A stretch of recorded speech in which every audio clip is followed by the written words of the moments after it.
Hello दोस्तों, welcome back to my channel BCA digital class. आज हम पढ़ेंगे MIS unit 2 challenges and capabilities of information system. ये topic exam के लिए बहुत इंपॉर्टेंट है। अगर आप समझना चाहते हो कि कंपनीज डेटा और टेक्नोलॉजी का यूज कैसे करती हैं और मैनेजर्स को क्या प्रॉब्लम्स फेस करनी पड़ती हैं, तो ये वीडियो एंड तक जरूर देखो। मैनेजमेंट इंफॉर्मेशन सिस्टम यानी MIS किसी भी मैनेजर के लिए इसे लागू करना सच कहूं तो एक बहुत बड़ी चुनौती हो सकती है। ये सिर्फ कोई टेक्नोलॉजी खरीदने जैसी बात नहीं है, ये तो बिजनेस चलाने के पूरे तरीके को बदलने के बारे में है। तो आइए इसे थोड़ा गहराई से समझते हैं। तो सबसे बड़ा सवाल यही उठता है, एक ऐसा इंफॉर्मेशन सिस्टम बनाए तो बनाए कैसे जो एक्चुअली काम करे। मतलब एक ऐसा सिस्टम जो ऑर्गेनाइजेशन को स्मार्ट, फास्ट और ज्यादा असरदार बनाए, न कि बस एक और महंगा सॉफ्टवेयर जो कोने में पड़ा रहे और कोई उसे इस्तेमाल ही न करे।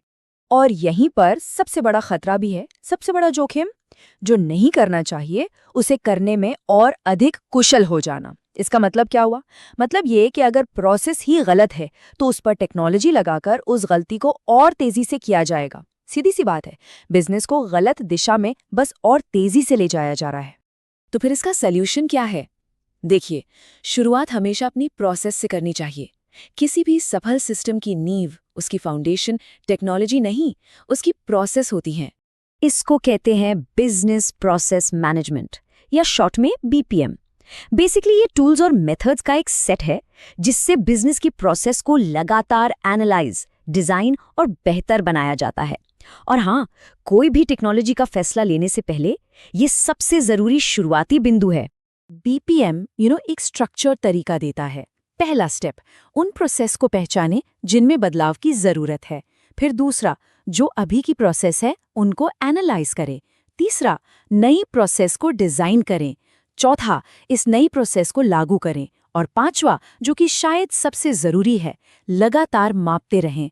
और ये जो मॉडल है ये साफ साफ दिखाता है कि BPM कोई एक बार का प्रोजेक्ट नहीं है। नहीं, ये एक साइकिल है जो हमेशा चलता रहता है। आप डिजाइन करते हैं, लागू करते हैं, निगरानी करते हैं और फिर उसको और बेहतर बनाते हैं। ये एक ना रुकने वाली यात्रा है, लगातार सुधार की। तो ठीक है, मान लेते हैं कि प्रोसेस अब सही हो गई है। अब अगला सवाल आता है, कौन सा डेटा मायने रखता है? क्योंकि देखिए, कच्चे डेटा को रणनीतिक जानकारी में बदलना, वही तो असली चैलेंज है। और यहीं पर पिक्चर में आते हैं की परफॉर्मेंस इंडिकेटर्स या KPIs। ये बस मैट्रिक्स हैं जिनका इस्तेमाल कोई भी ऑर्गेनाइजेशन अपने रणनीतिक लक्ष्यों की तरफ प्रगति नापने के लिए करती है। सिंपल शब्दों में कहें तो KPIs बस ये बताते हैं कि बिजनेस जीत रहा है या नहीं। चलिए कुछ जरूरी KPIs पर नजर डालते हैं। फाइनेंशियल लेवल पर हम रेवेन्यू ग्रोथ और प्रॉफिट मार्जिन जैसी चीजें देखते हैं। सेल्स और मार्केटिंग की बात करें तो कस्टमर एक्विजिशन रेट एक बहुत ही जरूरी मीट्रिक है। और कस्टमर सर्विस में वहां कस्टमर सेटिस्फैक्शन स्कोर यानी CSAT जैसी चीजें सफलता को मापती हैं। और ये सिर्फ बाहर के लिए नहीं, बिजनेस के अंदर भी KPIs होते हैं। जैसे ऑपरेशंस में समय पर डिलीवरी बहुत जरूरी है। ह्यूमन रिसोर्सेज में एम्प्लॉय टर्नओवर रेट से पता चलता है कि टीम कितनी स्थिर है। और IT, वहाँ सिस्टम अपटाइम जैसी चीजें ये पक्का करती हैं कि सब कुछ सुचारू रूप से चल रहा है। एक्चुअली CRM जैसे जो मॉडर्न टूल्स हैं ना, वो खास तौर पर इसी काम के लिए बनाए गए हैं। जरूरी कस्टमर डेटा और KPIs को कैप्चर करना और एनालाइज करना। ये टूल्स इन मैट्रिक्स को सिर्फ नंबर्स से एक्शन लेने लायक जानकारी में बदल देते हैं। तो आखिर में बात क्या है? बात यह है कि एक MIS सिस्टम अलग अलग सोर्स जैसे अकाउंटिंग और प्रोडक्शन से कच्चा डेटा उठाता है और उसे मैनेजर्स के लिए आसान, सारांशित रिपोर्ट्स में बदल देता है। ये सारे टुकड़ों को एक साथ जोड़ता है, एक पूरी तस्वीर बनाने के लिए।